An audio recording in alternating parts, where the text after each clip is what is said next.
My name is Darius Blackstone. I'm 36 years old, and I work as a diesel mechanic at a freight company in rural Georgia. But right now, I'm standing in front of what used to be my family's 40-acre ranch, watching strangers walk through my grandfather's house like they own it, because according to the papers in my trembling hands, they do. The auctioneer's voice cuts through the morning air like a blade. Sold to bidder number 47 for $50,000. My stomach drops to my boots. This land has been in my family since 1923. My great-grandfather, Ezekiel Blackstone, bought this property with money he saved working in the steel mills up north, and now it's gone. All because of a piece of paper I never signed, from an HOA I never joined, demanding fees I never agreed to pay. The worst part? Standing next to the new owner, with a satisfaction she's not even trying to hide, is my own cousin Marquise. He's wearing that same designer suit he had at Grandpa Solomon's funeral 8 months ago, right before he asked about expediting the estate settlement. The new owner, a developer named Harrison Westbrook, strides past me like I'm invisible. He's already barking orders into his phone about demolition crews and surveying teams.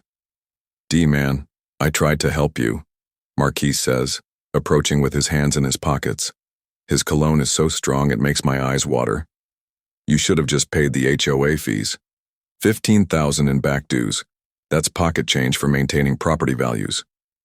I turn to face him, my jaw clenched so tight my teeth hurt. "What HOA, Marquise? This ranch has never been part of any homeowners association. Grandpa Solomon owned this land outright."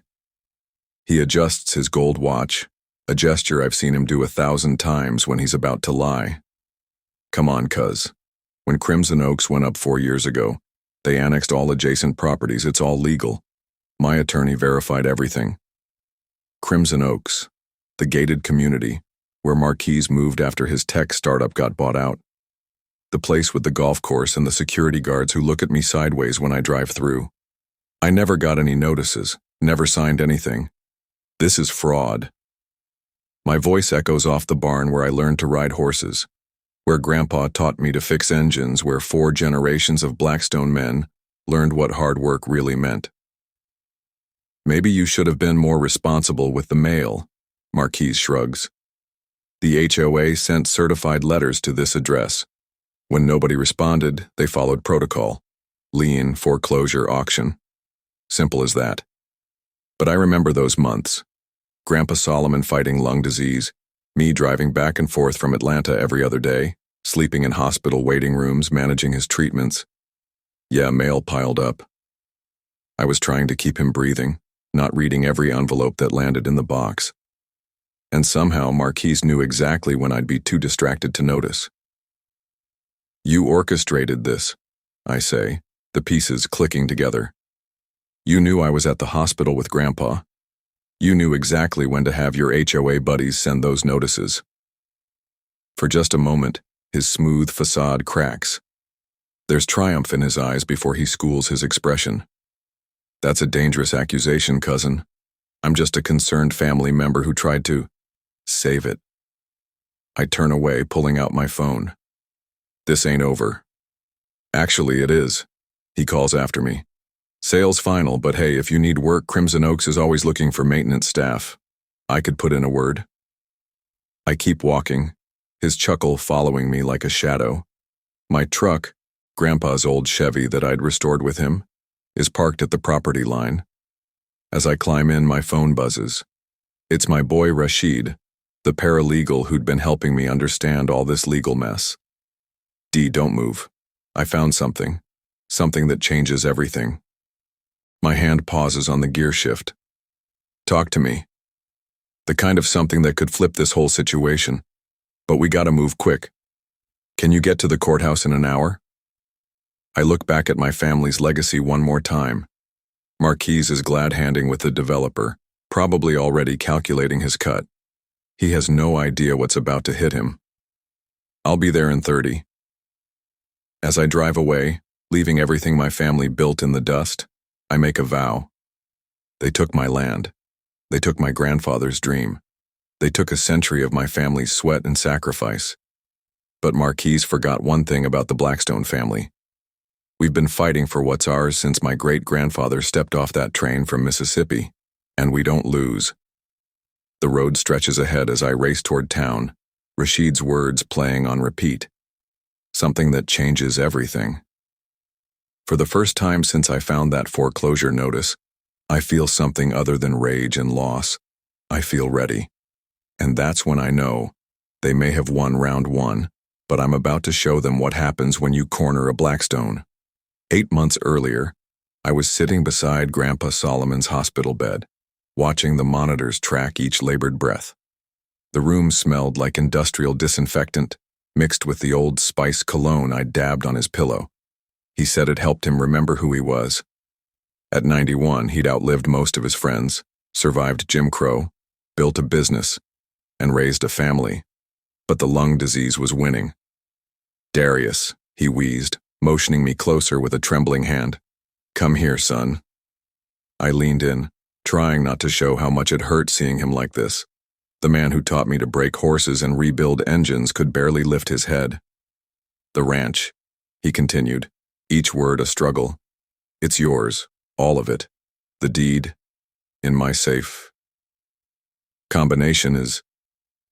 He whispered the numbers, made me repeat them twice.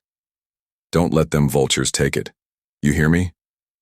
"I hear you, Grandpa. Nobody's touching our land." I squeezed his hand, feeling how thin it had gotten, remembering when those hands could bend horseshoes. He studied my face with eyes still sharp despite the pain medication. "Your daddy would be proud. You got his heart, his fight. My father died in Afghanistan when I was 15. Grandpa stepped up, taught me everything about being a man, about honoring our legacy. There's something else," he whispered, glancing at the door. "Marquis been sniffing around, asking about property taxes, about zoning laws. Boy thinks he's slick." A coughing fit interrupted him, and I helped him with the oxygen mask. "He brought some lawyer to my house, talking about estate planning and maximizing value." He gripped my wrist with surprising strength. "Don't trust him, Darius. Blood don't mean nothing to a man who values money over family." Those were some of his last coherent words. The infection spread to his other lung, and 3 days later, I was holding his hand as he passed. I stayed with him until the funeral home came, whispering promises about protecting what he'd built. The funeral drew hundreds. Grandpa Solomon had been a pillar in our community, first black man to own a ranch in the county, founded a scholarship program for local kids, never turned away anybody who needed help. Marquise rolled up in his Tesla 2 hours late, wearing sunglasses inside the church. His wife, some Instagram model named Destiny, spent the whole service on her phone. They sat in the back, whispering and checking their watches like they had somewhere better to be. During the eulogy, while Pastor Williams talked about Grandpa's generosity and strength, I caught Marquise taking photos of the stained glass windows, probably calculating their resale value. At the graveside, he stayed back, letting others throw dirt on the casket while he made phone calls. The repast was at the ranch, the house packed with people sharing stories and memories. I was in the kitchen, serving up the smoked brisket Grandpa had taught me to make, when Marquise cornered me by the pantry. "Dee, we need to discuss the estate situation." He was eyeing the vintage cast-iron cookware hanging on the walls. "I know you're grieving, but there are financial realities to consider." "Not today, Marquise." I turned back to slicing cornbread, Grandma's recipe that Grandpa had kept making after she passed. "Man, I'm trying to help you." He picked up an antique mason jar, checking for maker's marks. "This property is worth millions if developed properly. You're sitting on a gold mine, working as a mechanic when you could be rich. This land isn't for sale." My knife hit the cutting board harder than necessary. "Ever." He laughed, that condescending sound I'd heard since we were kids. "Everything's for sale, cousin. You just don't understand the market. Lucky for you, I do." He pulled out his phone, showing me aerial photos of the ranch. "I've already had developers interested. Crimson Oaks wants to expand. They'd pay top dollar for this plot." That's when I noticed the photos were recent, taken while Grandpa was dying in the hospital. This snake had been circling before the body was even cold. "Get out," I said quietly. "Excuse me?" "Get out of this house. Now." I set down the knife, my hands shaking with rage. "And don't come back." He straightened his tie, smirking. "Emotional decisions lead to financial disasters, D. When you're broke in 6 months trying to maintain this place, remember I tried to help." He left, but not before pocketing one of Grandma's silver spoons. I saw it, but let him go. Some battles weren't worth fighting at a funeral. I spent the rest of the night talking to folks who really knew Grandpa, who understood what this land meant. Mr. Jefferson told me about how Grandpa had let his family stay in the guest house for free when they lost their home. Miss Claudette reminded me how he donated vegetables from his garden to the food bank every harvest. This wasn't just property. It was a legacy of community, of lifting others up. After everyone left, I sat on the porch where Grandpa used to watch the sunrise, his words echoing in my mind. "Don't let them vultures take it." I pulled out the ranch's financial records, determined to keep this place running. That's when I found the first letter from something called the Crimson Oaks Homeowners Association, dated 3 years back, addressed to Grandpa Solomon. My blood went cold as I read about annexed properties and mandatory fees. How many more letters were there? And why was I just seeing them now? The morning after the funeral, I went straight to Grandpa's study. The room still smelled like his pipe tobacco and leather-bound books. His desk sat exactly as he'd left it, reading glasses folded on top of a farm equipment catalog, coffee mug with the Marine Corps logo still half full. I'd avoided this room during his illness, some part of me believing if I didn't touch anything, he might walk back in. But now I had work to do. The safe combination he'd whispered turned the tumblers smoothly. Inside, I found what I expected: the original deed to the ranch, his will naming me sole beneficiary, insurance papers, the usual. But there was also a manila folder labeled Crimson Oaks, keep all documents, in Grandpa's shaky handwriting. My chest tightened as I opened it. Letters, dozens of them, dating back 4 years. The first ones were friendly, almost neighborly. "Welcome to the Crimson Oaks community family," they said.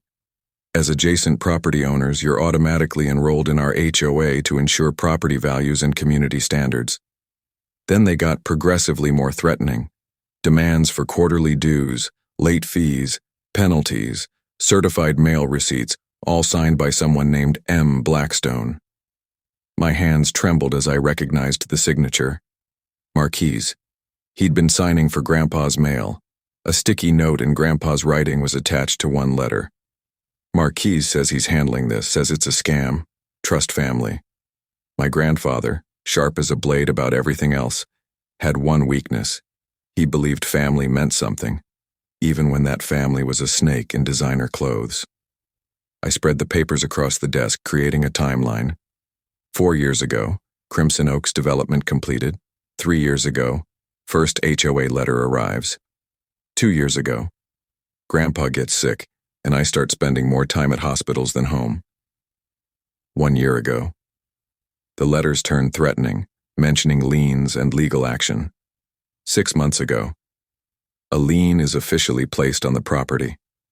2 months ago, foreclosure proceedings begin. 1 month ago, auction scheduled. Every major escalation happened while Grandpa was hospitalized, while I was distracted. This wasn't coincidence. This was a plan. I found more evidence in Grandpa's email. He'd barely used computers, but Marquise had helped him set up an account. Dozens of emails from the HOA sat unread, but there were also emails from Grandpa's account, responding to the HOA, all sent when Grandpa was too sick to hold a phone, let alone type. "Thank you for your patience. My nephew Marquise Blackstone is handling all HOA matters for this property." Another piece of the puzzle clicked. Marquise had been playing both sides, telling Grandpa it was a scam while secretly acknowledging the HOA's authority, creating a paper trail that made it look like we'd accepted their jurisdiction. I photographed everything, my phone camera clicking like a weapon loading bullets. Then I found the smoking gun. A development proposal from 2 years ago, with Marquise listed as a consulting partner for Crimson Oaks Phase 2 expansion. The proposed map showed our ranch divided into 40 half-acre lots. My cousin hadn't just betrayed us, he'd been paid to do it. My phone rang. Rashid. "D, where you at? I'm at the courthouse and you need to see this." "On my way." "And Rashid? Clear your afternoon. We got more work than I thought." I gathered the documents, locked the safe, and headed for my truck. As I passed the kitchen, I noticed something was off. The silver spoon Marquise had pocketed at the funeral. There were supposed to be 12 in that set. Grandma had been very specific about that, but only 10 remained. I checked the china cabinet, 2 antique plates missing, a crystal decanter gone. That bastard had been robbing us blind while Grandpa was dying, probably during his helpful visits to check on the property. The disrespect burned worse than the betrayal.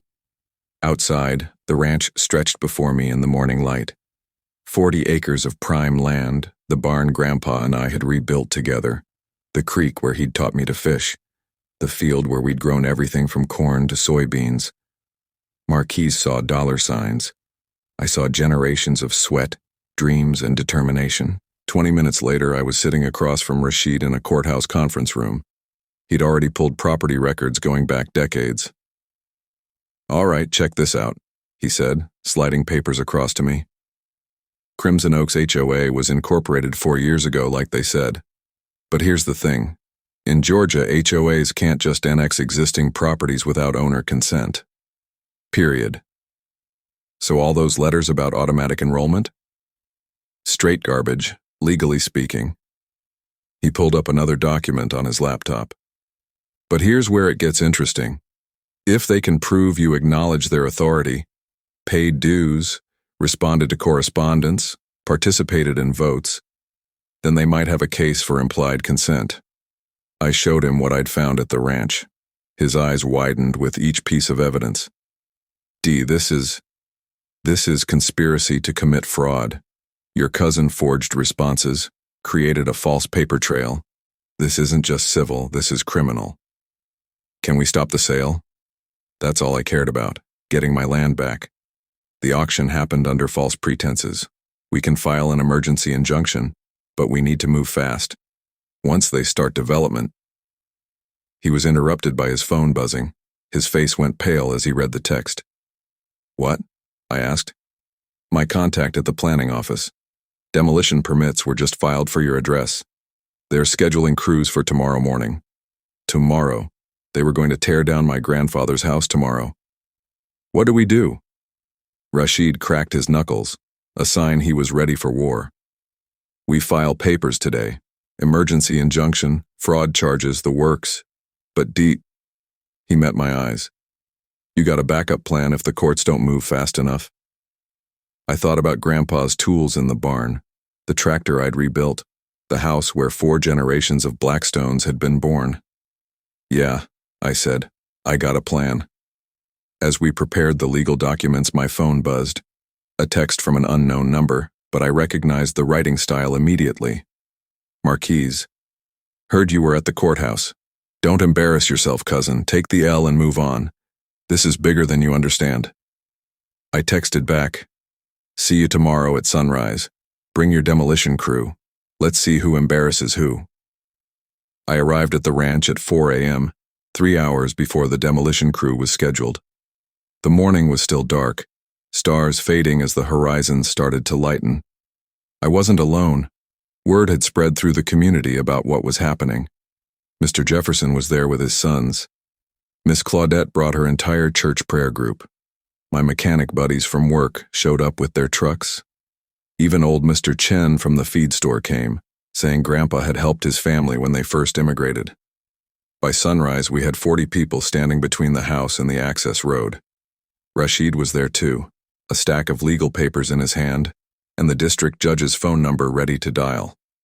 We'd filed everything the day before, but injunctions take time, and time was something we didn't have. At exactly 7 a.m. they arrived.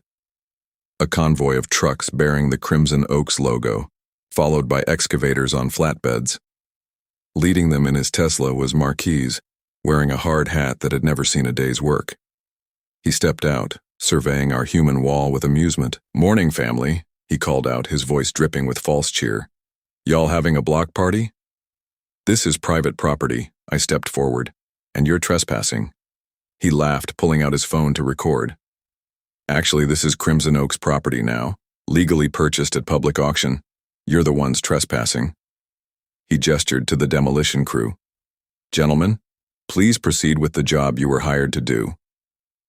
But the crew didn't move.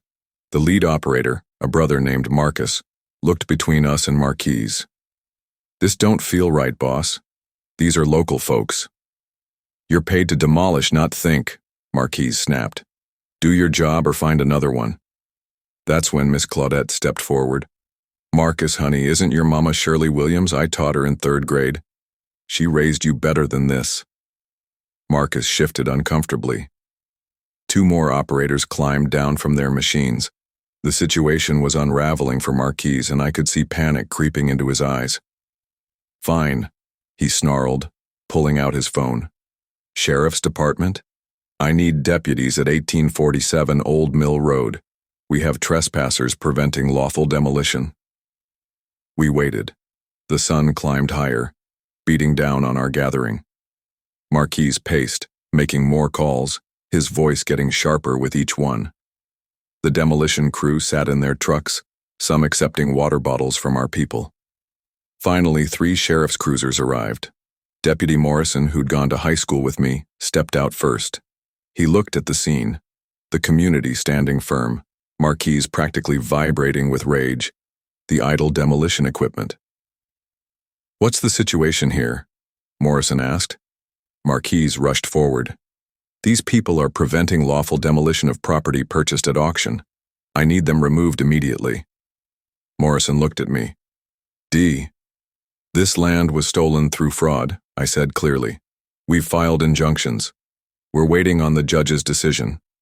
All we're asking for is time for the legal system to work." Rashid stepped up with the papers. "Deputy Morrison, here's our filing.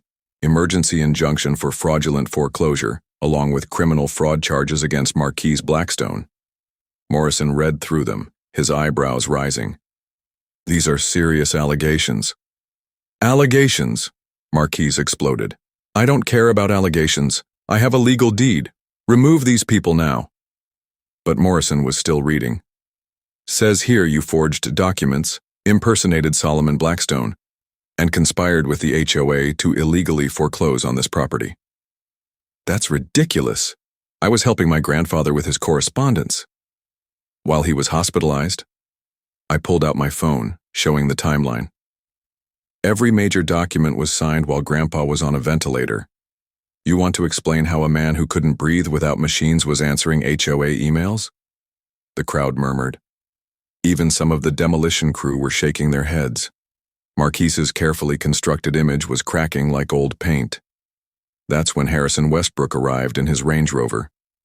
The developer who'd bought the property stepped out, designer suit immaculate despite the dust. "What's the delay? I have investors waiting." Marquise practically ran to him. "Minor hiccup. The locals are being difficult, but law enforcement is handling it." Westbrook surveyed the scene with cold eyes. "Deputy, I own this property." "That's ridiculous. I was helping my grandfather with his correspondence." "While he was hospitalized?" I pulled out my phone, showing the timeline. "Every major document was signed while Grandpa was on a ventilator. You want to explain how a man who couldn't breathe without machines was answering HOA emails?" The crowd murmured. Even some of the demolition crew were shaking their heads. Marquise's carefully constructed image was cracking like old paint. That's when Harrison Westbrook arrived in his Range Rover. The developer who'd bought the property stepped out, designer suit immaculate despite the dust. "What's the delay? I have investors waiting." Marquise practically ran to him. "Minor hiccup. The locals are being difficult, but law enforcement is handling it." Westbrook surveyed the scene with cold eyes. "Deputy, I own this property. These people need to leave, or I'll sue the department for failing to protect my investment." Morrison stood straighter. "Sir, there's an active legal dispute. I can't force people off land that might not be legally yours. Might not be? Westbrook's voice could have frozen fire. I paid $50,000 at a legal auction.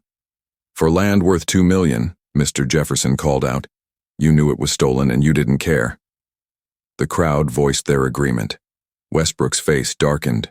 He pulled Marquise aside, their whispered conversation growing heated. I couldn't hear the words, but Marquise's body language went from confident to defensive to desperate. Finally, Westbrook returned to his vehicle. You have 24 hours, he announced. Either these people are gone or our deal is off, Marquise, and you'll owe me significantly more than just my auction payment. He drove off, leaving Marquise standing there like a scarecrow in a thunderstorm. The demolition crew started packing up. We'll come back when this is sorted, Marcus told me quietly. Ain't right, tearing down a man's legacy over some paperwork tricks. As the trucks pulled away, Marquise stood alone, his hard hat crooked, his phone silent. For the first time since this started, he looked less like a predator and more like prey. You just cost me everything, he hissed at me.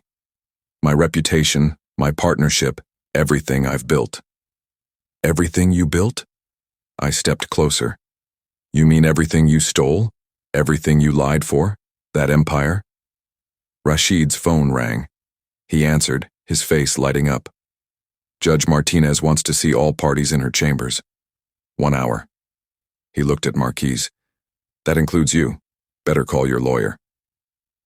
As the crowd dispersed, promising to return if needed, I took one last look at my grandfather's house. Still standing, still ours. For now. Miss Claudette patted my shoulder as she passed. Your grandpa's watching, baby, and he's proud. Marquise remained frozen by his Tesla, making frantic phone calls. His perfect plan had hit an immovable object, a community that refused to let one of their own fall. But I knew this wasn't over. Desperate men do desperate things, and Marquise had just lost everything he'd schemed for. As Rashid and I headed for the courthouse, I kept checking my mirrors. Because if I'd learned anything from this mess, it was that family could stab you deeper than any stranger. And Marquise still had 24 hours to find another knife. You ready for this? Rashid asked as we parked at the courthouse. Born ready, I replied. But my hand still shook as I opened the door. Everything, my family's legacy, my grandfather's trust, 4 generations of dreams, it all came down to what happened in the next hour. Judge Martinez's chambers smelled like old leather and justice. The walls were lined with law books, their gold-embossed spines catching the morning light. I sat next to Rashid, trying to keep my breathing steady. Across from us, Marquise fidgeted with his phone while his lawyer, a sharp-dressed woman named Patricia Winters, whispered urgently in his ear. Harrison Westbrook had sent his own attorney, a silver-haired man who looked like he ate smaller lawyers for breakfast. Judge Martinez entered at exactly 9 a.m., her robe swishing as she settled behind her desk. She was known for being fair but tough, and her eyes surveyed all of us like she was reading our souls. I've reviewed the emergency filing, she began without preamble. Mr. Washington, these are serious allegations. Fraud, forgery, conspiracy to deprive someone of property through deceptive means. She turned her sharp gaze to Marquise. Mr. Blackstone, you're accused of systematically deceiving your grandfather while he was incapacitated. What do you have to say? Patricia Winters stood smoothly. Your Honor, my client was acting in what he believed were his grandfather's best interests. The elderly man was struggling to manage his affairs and Marquise stepped in to help. By signing his name to HOA correspondence? Judge Martinez held up copies of the emails. By accepting certified mail while Solomon Blackstone was hospitalized? He had verbal permission, Winters insisted. Solomon trusted his grandson to handle routine matters. Routine matters? I couldn't hold back. He acknowledged HOA authority over our land. Grandpa would never. Judge Martinez raised a hand. Mr. Washington, you'll have your turn. She shuffled through more papers. I see here that Crimson Oaks HOA claims your property was automatically annexed when they incorporated. Mr. Westbrook's attorney, do you have documentation of legal annexation? The silver-haired lawyer stood. Your Honor, the HOA followed all requirements for notifying adjacent property owners.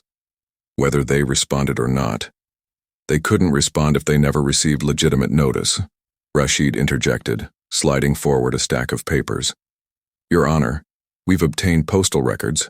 Every certified letter to Solomon Blackstone during his hospitalization was signed for by Marquise Blackstone. The same Marquise Blackstone who was simultaneously telling his grandfather these notices were scams. Judge Martinez studied the records, her expression darkening. Mr. Blackstone, did you sign for these letters? Marquise squirmed. I was helping with his mail. He asked me to. Did you or did you not tell your grandfather these HOA notices were fraudulent while simultaneously acknowledging them via email? Her voice could have cut glass. I may have been confused about their legitimacy. Confused? The judge's eyebrows rose. Yet clear-headed enough to be listed as a consulting partner for Crimson Oaks Phase 2 development? She produced the document I'd found, with a finder's fee for identifying expansion opportunities. The room went silent. Even Patricia Winters looked stunned. Apparently Marquise hadn't shared that detail with his lawyer. Westbrook's attorney shifted uncomfortably. This was news to him too. Your Honor, Winters tried to recover. Even if my client showed poor judgment, the fact remains that a lien was legally placed and the property was sold at public auction. The sale to Mr. Westbrook should stand. Legally placed based on fraudulent acknowledgement, Judge Martinez countered. This is like forging someone's signature on a contract and then claiming the contract is valid. She turned to me. Mr. Washington, do you have proof that your grandfather wished for you to inherit this property? I handed over Grandpa's will, the deed with my name added as co-owner years ago, and a notarized letter he'd written during a lucid moment in the hospital. My grandfather was very clear. This land stays in the family. He'd never have agreed to any HOA authority over property we've owned since 1923. Judge Martinez read Grandpa's letter aloud. This ranch is more than property. It's the blood and sweat of 4 generations. I leave it to my grandson Darius, who understands that some things matter more than money. Let no one take what our family built. Her voice softened on the last line. This doesn't sound like a man who'd willingly join an HOA. Emotional appeals don't change legal facts, Westbrook's attorney argued. My client purchased this property in good faith at a legal auction. He shouldn't suffer because of family disputes. Good faith? Judge Martinez's eyes flashed. Your client paid $50,000 for property worth 40 times that. You don't find that suspicious? Market conditions vary, Your Honor. Distressed sales often. This wasn't a distressed sale. This was theft wearing a legal costume. She closed the folder decisively. Here's my ruling. Everyone leaned forward. My heart hammered against my ribs. The HOA's annexation of the Blackstone property is null and void. Without valid owner consent, they had no authority to assess fees, place liens, or foreclose. The auction sale is hereby reversed. Marquise shot to his feet. You can't do this. I followed the law. You perverted the law, Judge Martinez corrected.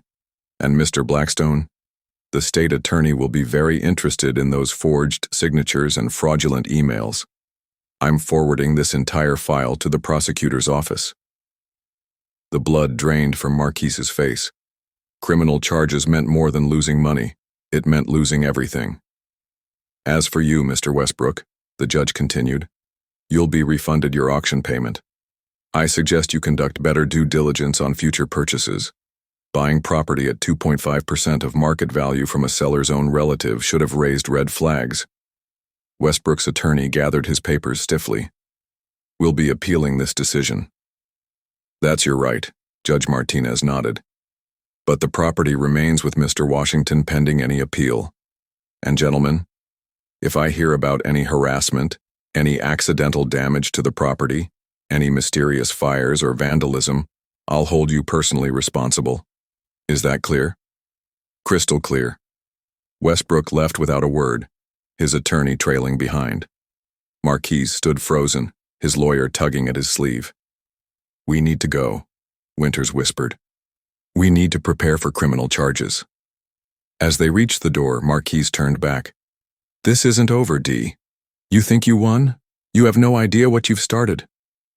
"What I've started." I stood to face him. "You tried to steal our legacy. You betrayed Grandpa's trust. You chose money over blood. And I'd do it again." The mask finally fell completely. "You're sitting on millions, living like some country nobody. That land deserves someone who understands its value." "I understand its value," I said quietly. "That's why I fought for it. That's why the community stood with me. That's why you'll never understand it was never about money." He left with one last venomous look. Rashid and I sat back down, suddenly exhausted. Judge Martinez had returned to her papers, but she looked up one more time. "Mr. Washington, your grandfather sounds like he was a remarkable man." "He was, Your Honor." "Then honor him by being worthy of what he left you. That land, it's more than property. It's a testament to what people can build when they refuse to give up." Outside the courthouse, the sun felt warmer, the air sweeter.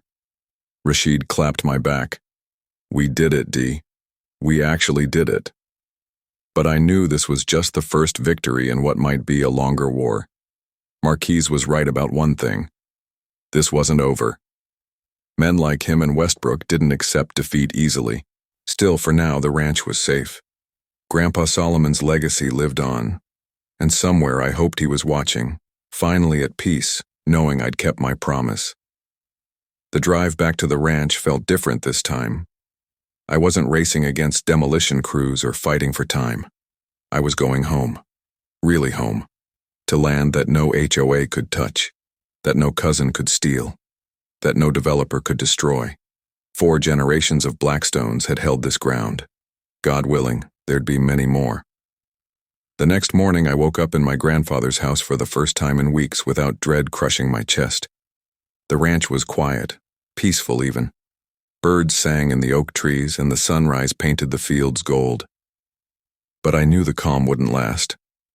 Men like Marquise and Westbrook didn't just walk away from losing millions. I spent the morning walking the property, checking fence lines, making sure nothing had been tampered with overnight. By the barn I found fresh tire tracks that didn't match any of our vehicles. Someone had been here, scouting. My phone buzzed. A text from an unknown number.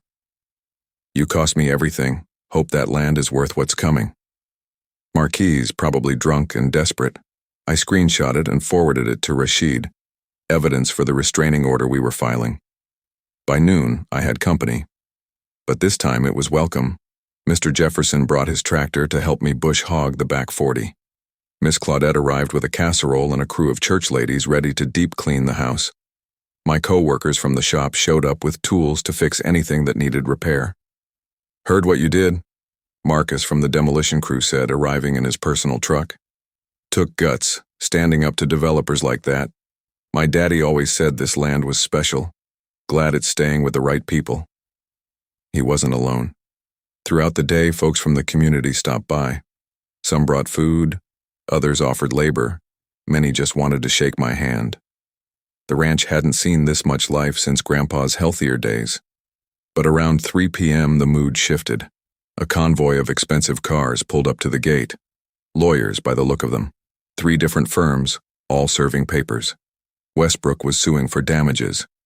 The HOA was appealing the judge's decision. And Marquise? He was claiming partial ownership of the ranch based on verbal promises from Grandpa. "Don't worry," Rashid said, reviewing the papers. "This is desperation. They're throwing everything at the wall hoping something sticks."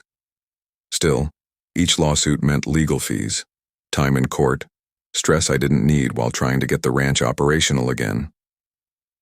That evening, as everyone was leaving, I noticed someone watching from the road. A young woman in a modest sedan taking pictures with her phone. When she saw me approaching, she didn't run. Instead, she rolled down her window. "Mr. Washington?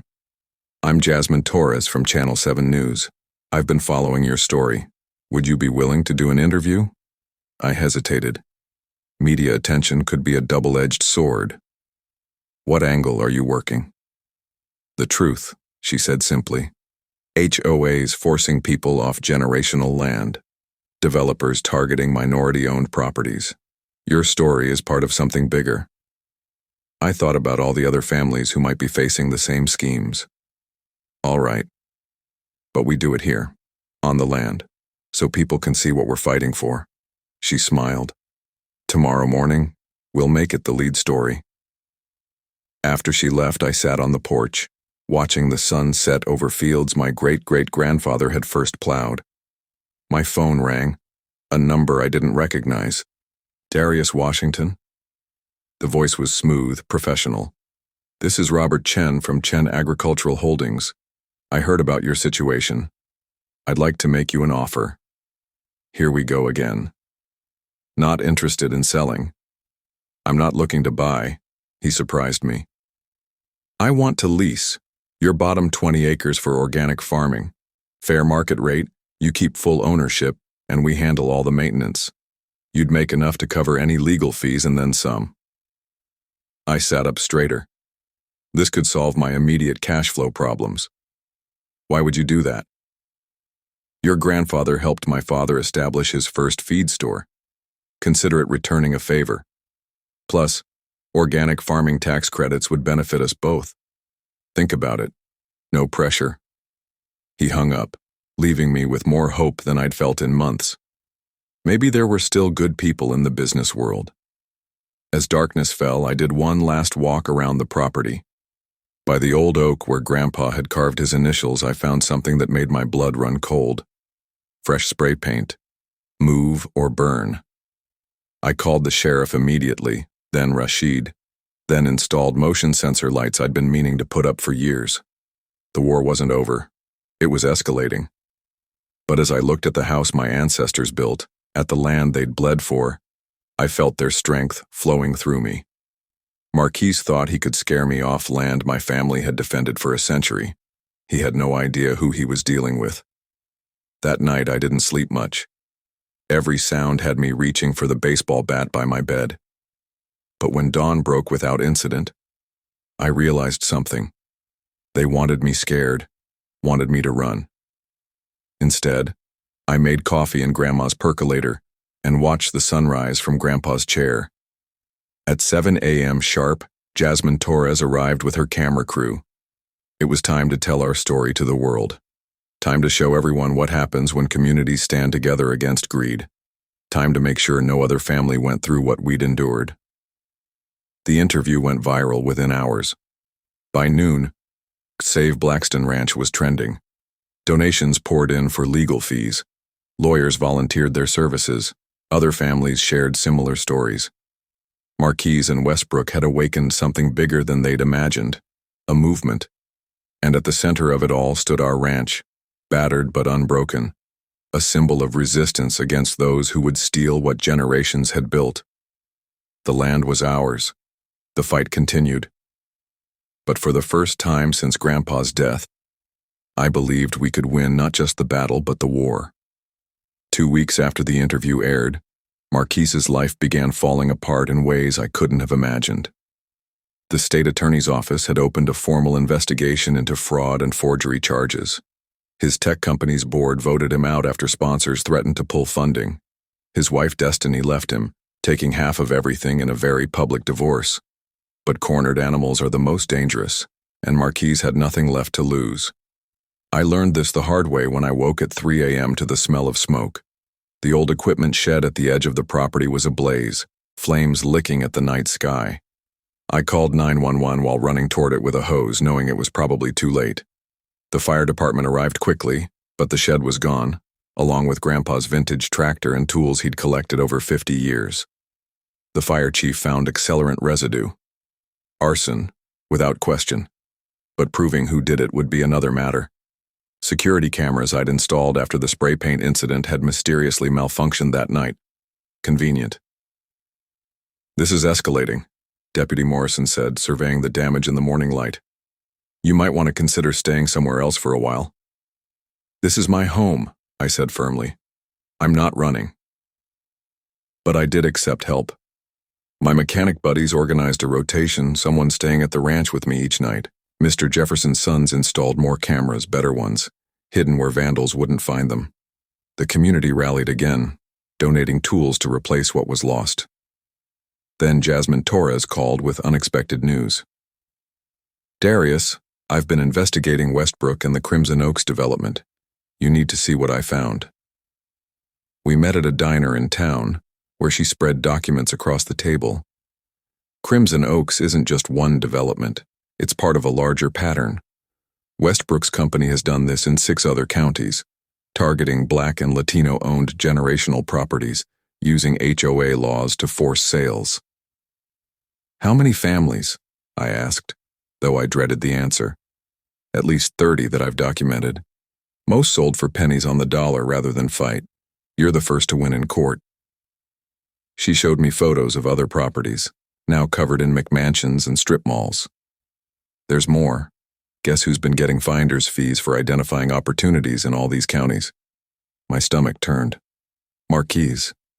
He's made almost $500,000 helping Westbrook steal family land. Your ranch was supposed to be his biggest score yet. $2 million in finder's fees if the development went through. The scope of the betrayal hit me like a sledgehammer. This wasn't just about greed or jealousy.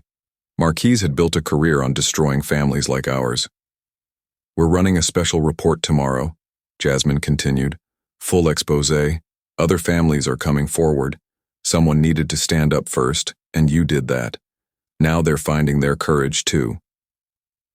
That night, back at the ranch, I couldn't sleep. Knowing you're part of something bigger is empowering, but it also means the stakes are higher. If Westbrook's whole business model was threatened, he'd fight even dirtier. Around midnight, hidden cameras caught movement. 3 figures in dark clothes approaching the house. I called 911, then grabbed Grandpa's shotgun, pumping it loud enough for them to hear. The figures froze, then fled to a waiting car. The cameras got clear footage of the license plate. By morning, arrests had been made. 3 local thugs with criminal records, all with recent large cash deposits. They weren't talking, but the money trail would eventually lead somewhere. Rashid called with his own update. The criminal case against Marquise is moving forward. Prosecutors found evidence of forged documents in 4 other property cases. He's looking at serious time. Part of me felt satisfied. Another part just felt sad. How had family come to this?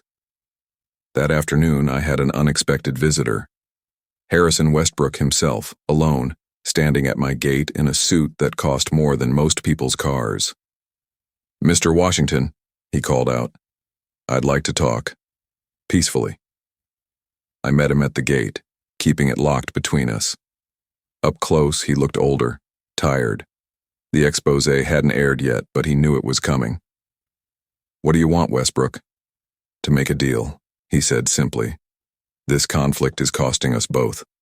I'll call off all lawsuits, pay for your fire damage, and ensure you're never bothered again. In exchange, you stop cooperating with the media. Not interested, I turned to leave. $20 million, he said quickly. For the ranch, cash. You could buy property anywhere, live like a king. Your grandfather would want you to be secure. I stopped, not because I was tempted, but because I was disgusted. You still don't get it. This land isn't for sale at any price. It's not about money. It never was. Everything is about money, Mr. Washington. That's how the world works. Your world, maybe, not mine. I walked away, but he called after me. You're making powerful enemies. This idealistic stance will cost you everything. I'd rather lose everything standing up than gain the world on my knees, I shot back. Now get off my property before I call the sheriff. He left, but his threat lingered. Powerful enemies, as if I didn't know what I was up against. But that evening, something beautiful happened. Cars started arriving, dozens of them. Families who'd lost their land to Westbrook schemes coming to thank me for fighting, for giving them hope that justice was possible. We sat around a bonfire, sharing stories, planning resistance. A movement was born on that ranch, under stars that had watched over 4 generations of Blackstones. Some battles you fight alone. Others you fight together. And as I looked at the faces around that fire, people who'd lost homes, heritage, history to men like Westbrook, I knew we weren't alone anymore. The war for our land had become a war for all our lands, and we were just getting started. When everyone left, I stood in the field where Grandpa taught me to drive the tractor. "We're fighting, Grandpa," I whispered to the wind. "Not just for us, but for everyone. Hope that's what you'd want." The wind rustled through the corn, and for a moment I swear I heard his voice. "Make them remember who we are." I would. We all would. The revolution had begun on 40 acres of Georgia soil, and it would spread until every stolen legacy was reclaimed. Westbrook had no idea what he'd awakened, but he was about to find out. The morning Jasmine's expose aired, my phone didn't stop ringing. Reporters, lawyers, families who'd lost land, even a documentary filmmaker from Netflix. But the call that mattered most came from the FBI. "Mr. Washington, this is Special Agent Sarah Chen. We'd like to discuss the Westbrook Development Group. Can you come to our Atlanta office today?" The Federal Bureau of Investigation. This had escalated beyond anything I'd imagined.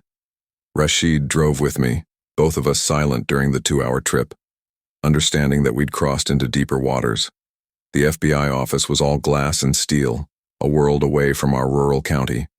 Agent Chen met us in a conference room with 3 other agents and boxes of files. "We've been investigating Westbrook for 2 years, she began without preamble. "Racketeering, fraud, conspiracy to deprive citizens of property rights. Your case gave us the final pieces we needed." She spread photos across the table, Westbrook with politicians, judges, even police officials. It's not just about stealing land, it's about systemic corruption. Bribes to zone properties into HOA jurisdiction, payoffs to judges who uphold fraudulent liens. Your cousin Marquise. He's just one tentacle of a very large octopus. "What do you need from me?" I asked. "Everything, documents, recordings, dates, and..." She paused. "We'd like you to wear a wire. Westbrook's getting desperate. He might say something incriminating." Wearing a wire meant painting an even bigger target on my back. But then I thought about those 30 families who'd lost their homes, about future families who might be saved. "I'll do it." The next few days were a blur of preparation. FBI technicians showed me how to work the recording equipment. Lawyers prepped me on what questions to ask, what traps to avoid, all while I tried to keep the ranch running and safe. Then Marquise called. First time since the court hearing. "D, we need to talk. Meet me at the old fishing spot alone, please." The fishing spot, a bend in the creek where Grandpa had taught us both to cast lines when we were kids, back when we were family instead of enemies. The FBI thought it was perfect.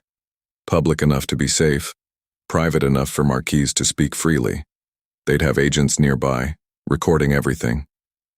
I arrived to find Marquise already there, looking like he'd aged 10 years in 2 weeks. Designer clothes replaced by jeans and a faded t-shirt. The confident predator reduced to desperate prey. "Thanks for coming," he said, not meeting my eyes. "Didn't think you would." "What do you want, Marquise?" He skipped a rock across the water, something we'd done as kids. "Remember when Grandpa taught us to fish here? Said the secret was patience, waiting for the right moment." I remember. I also remembered him pushing me in the creek and laughing when I couldn't swim yet. I messed up, D-Bad. Thought I was smart, playing the game, making moves. Now I'm facing 20 years in federal prison. He finally looked at me. "Unless I cooperate. Turn state's evidence against Westbrook." This was what the FBI had hoped for. I kept my voice neutral. "So cooperate." It's not that simple. Westbrook has connections everywhere. Prison, streets, even law enforcement. If I testify, I'm dead. But if I don't... He threw another rock, harder this time. 20 years. I'll be 60 when I get out. "You made your choices," I said, though part of me felt the weight of shared history. "You betrayed family for money. You think I don't know that?" His voice cracked. "You think I don't see Grandpa's face every time I close my eyes? Hear him asking why I sold out everything he built? For a moment, I saw my cousin again. Not the snake he'd become, but the boy who'd helped me feed chickens, who'd cried at Grandma's funeral, who'd once been family before money poisoned him. There's another option, he said quietly. I could disappear, leave the country, but I need money. Sell me just 5 acres, D. Just enough to start over somewhere else. You keep the rest, I vanish forever. The wire felt heavy on my chest. This was exactly what the FBI wanted, evidence of continued criminal conspiracy. But it was also my cousin, broken and begging. I can't do that, Marquise, you know I can't. Can't or won't. Bitterness crept back into his voice. You won. You got everything. The ranch, the community's love, the moral high ground. What do I have? Nothing. Less than nothing. You have a chance to make it right, I said carefully. Testify. Help the FBI take down Westbrook. Maybe find some redemption. He laughed, harsh and hollow. Redemption? You sound like Grandpa, always talking about doing right, about legacy and honor. He stood abruptly. You know what? Forget it. I'll figure it out myself. Always have. As he walked away, he turned back one last time. Watch your back, D. Westbrook's not done.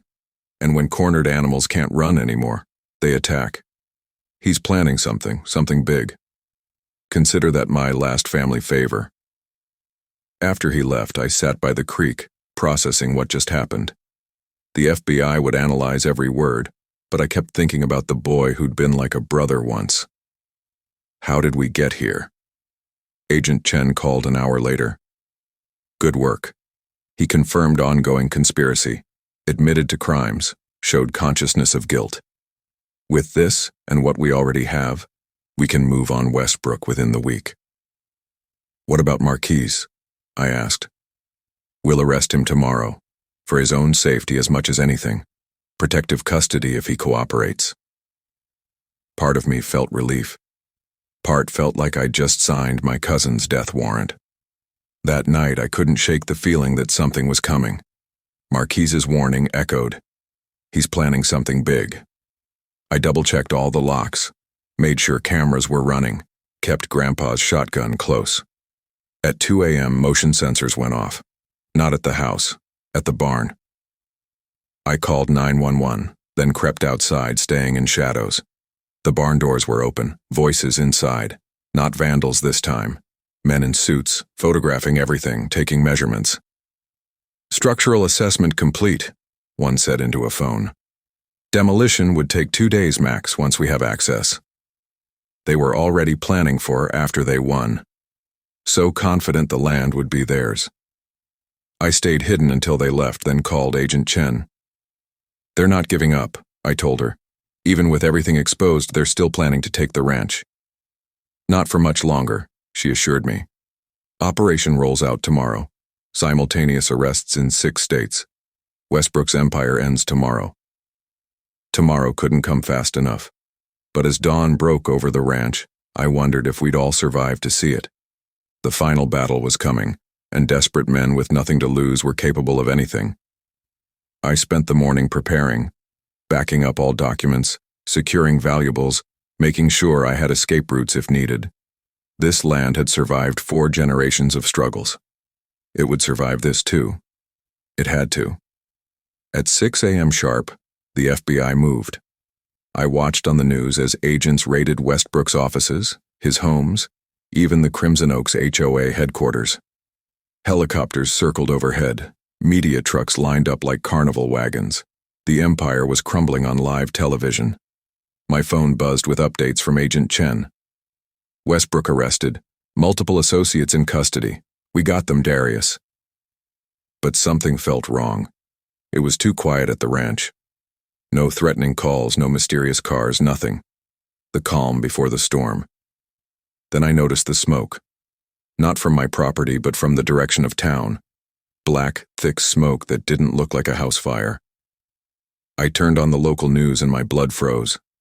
The courthouse was burning. The same courthouse where all the property records were kept, where the evidence of our family's ownership going back to 1923 was stored. where every document that proved the ranch was ours was housed. I raced to town, arriving to find chaos. Fire crews battling the blaze, people evacuating nearby buildings, and Sheriff Morrison, looking grim. "Arson," he confirmed. "Professionally done. They hit the records room first." "Physical records can be destroyed," Rashid said, appearing beside me. "But I've been digitizing everything. Copies of all documents are backed up in 3 different clouds." But that wasn't the point. This was a message. Even facing federal charges, even with their leadership arrested, Westbrook's organization was still fighting. They wanted me to know they could reach anywhere, destroy anything. By afternoon, more news broke. Several key witnesses had disappeared. Others suddenly developed amnesia about crucial events. Marquise was in protective custody, but 2 attempts had already been made on his life in prison. The system Westbrook had corrupted was protecting itself. "This is bigger than we thought," Agent Chen admitted during a conference call. "We cut off the head, but the body's still moving. Stay vigilant." That evening, I was feeding the horses when a familiar car pulled up. Tanisha, Marquise's ex-wife, looking haggard and scared. "Darius, I need help," she said without preamble. "They're after me too." I kept my distance. "Why would they be after you?" She pulled out a flash drive. "Because I have this. Everything." Marquise kept records of all his deals, all of Westbrook's connections. Insurance, he called it. I copied everything before I left him. "Why bring it to me?" "Because you're the only one who actually stood up to them, and because—" She hesitated. "I helped him. Not the fraud, but I knew what he was doing. Looked the other way because the money was good. I'm not proud of it." I studied her, looking for deception. But all I saw was fear and maybe genuine remorse. "The FBI needs to see this. I'll only give it to them through you. I trust you. Marquise always said you were too noble for your own good. Right now, that nobility might save my life." I took the drive, feeling its weight despite its tiny size. How much destruction could fit on something so small? As she drove away, I wondered how many more rats would flee Westbrook's sinking ship. That night, I sat on the porch with Mr. Jefferson and his sons, all of us armed, watching the road. The ranch felt like a fortress under siege. "Your grandpa would be proud," Mr. Jefferson said quietly. "You didn't just save the land. You exposed a whole system of theft." "It's not over yet," I reminded him. "These people don't give up easy." As if to prove my point, headlights appeared on the road. Not one car, but a convoy. They stopped at the gate, engines running. I counted 6 vehicles, all with tinted windows. My phone rang. Unknown number. "Mr. Washington." A voice I didn't recognize said, "You've caused significant financial losses to important people, people who don't forgive debts. Tell your important people they should have thought of that before trying to steal my land. This is your last chance. Sign over the property, leave town, and we'll call it even. Otherwise, well, courthouse fires are just the beginning." "Is that a threat?" I made sure the FBI recording app was running. "It's a promise. You have 24 hours to decide. After that, we stop being polite." The convoy drove off, leaving us in tense silence. But I wasn't alone. Within an hour, half the community had gathered at the ranch. News of the threat had spread and people were done being afraid. "They want to fight?" Miss Claudette said, gripping her late husband's hunting rifle. "We'll give them one." "This is our fight too now," Marcus from the demolition crew added. "What they did to you, they've done to all of us in different ways. Time to make a stand." As dawn approached, I looked out at the growing crowd. The ranch had become ground zero for something bigger than a property dispute. It was about whether regular people could stand against systematic corruption and win. The FBI had the flash drive from Tanisha. They promised rapid response to any threats. But promises from law enforcement felt thin when the law itself had been compromised for so long. 24 hours. That's what they gave me. As the sun rose over the ranch, painting the sky in defiant reds and golds, I made my decision. We weren't running. We weren't signing anything. And if they came for the ranch, they'd find a community ready to defend it. Grandpa Solomon always said the land would tell us when it was time to fight. Looking at the determined faces around me, feeling the solid ground beneath my feet, I knew that time was now. One way or another, in the next 24 hours this war would end. I just prayed we'd all be standing when the dust settled. The countdown had begun, and every second that ticked by brought us closer to a reckoning 4 generations in the making. But this time we weren't facing it alone. This time we had an army of our own. The 24 hours passed like minutes and centuries combined. By evening, over 200 people had gathered at the ranch. The FBI had agents positioned nearby, but Agent Chen was honest. We can't act unless they commit a crime. Threats aren't enough. As darkness fell, we waited. I stood on the porch where Grandpa used to watch sunsets, surrounded by neighbors who'd become family. The night was eerily quiet. No crickets, no wind, like nature itself was holding its breath. At exactly 11 p.m. they came. Not the convoy we expected, but something worse. Fire.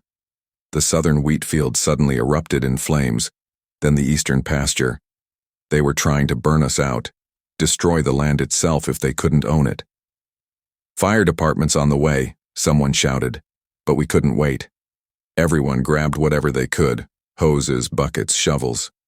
We formed human chains from the creek, passing water hand to hand. The irony wasn't lost on me.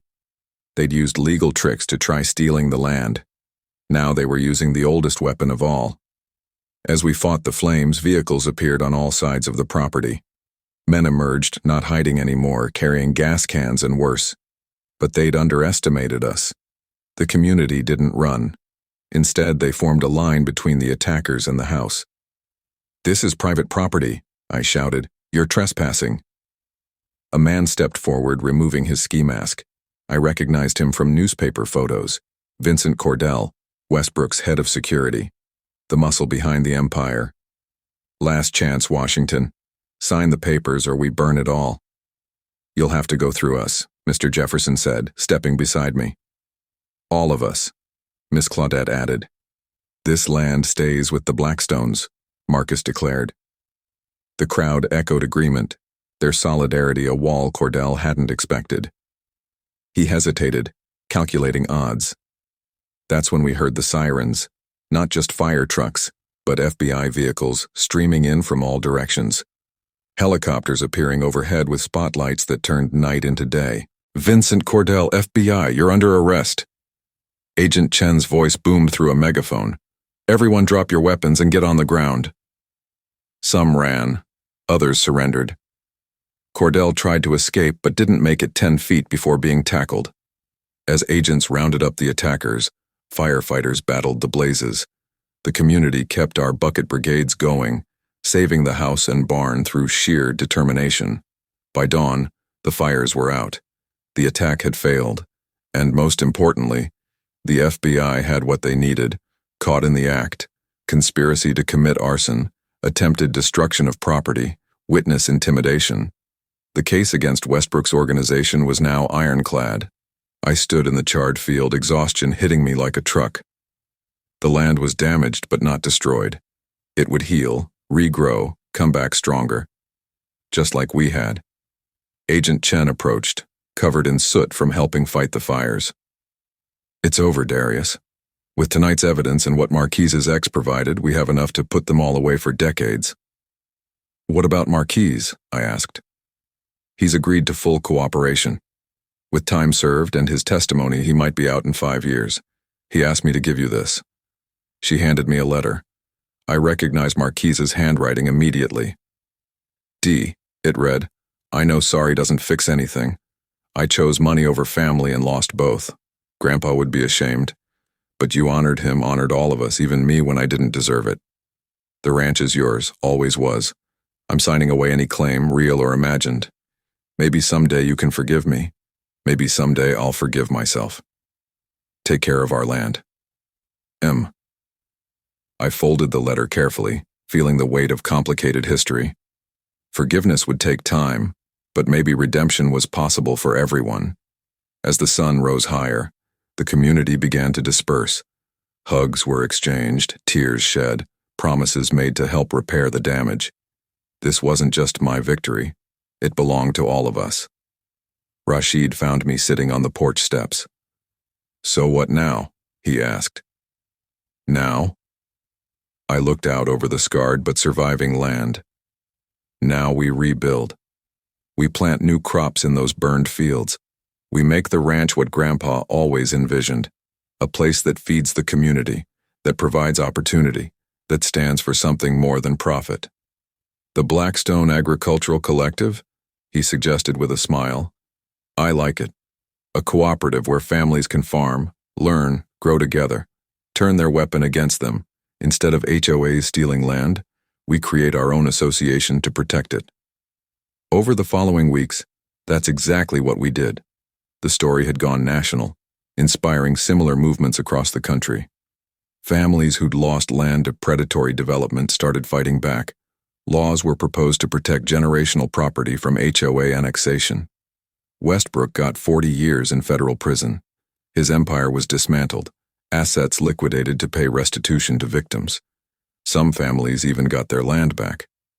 The ranch became a symbol, but more importantly, it became what it was always meant to be: a working farm that sustained not just my family, but the entire community. We held classes teaching traditional farming methods, started a program for young people to learn agriculture, even converted part of the land into affordable housing for families priced out by development. 1 year later, on the anniversary of Grandpa Solomon's death, I stood in the same field where they'd tried to burn us out. It was green now, tall with corn that whispered in the breeze. The whole community gathered for a celebration, not of winning, but of surviving, of standing together. "You did it, baby," Miss Claudette said, patting my shoulder. "You saved more than land. You saved our story." As the sun set over the ranch, painting the sky in those same defiant reds and golds, I thought about all we'd been through. The betrayal, the fear, the fire, the fight. But mostly I thought about Grandpa Solomon and the promise I'd made. The land was safe. The community was stronger. The legacy would continue. That night I sat on the porch with a glass of sweet tea, listening to the sounds of home. Crickets singing, wind through corn, children playing in the distance. My phone buzzed with a message from Marquise. Just 2 words. "Thank you." I didn't respond, but I raised my glass to the stars. To complicated families, to second chances, to land that knows your name and communities that have your back. To 4 generations of Blackstones who'd refused to give up. The HOA had put a lien on my inherited ranch. They'd sold it for $50,000. They'd tried to steal everything my family built. But they'd forgotten one crucial truth. Some things can't be bought, sold, or stolen. Some things can only be earned through sweat, sacrifice, and standing together. The ranch was more than property. It was proof that ordinary people could fight the system and win. It was evidence that communities united were stronger than corruption. It was home, and it always would be. As I headed inside to the house my great-great-grandfather built, I whispered to the wind, "We kept our promise, Grandpa. The land is safe. The family endures. The story continues." And somewhere in that warm Georgia night, I swear I heard his voice on the breeze. "Well done, son, well done. The end. Don't forget to subscribe."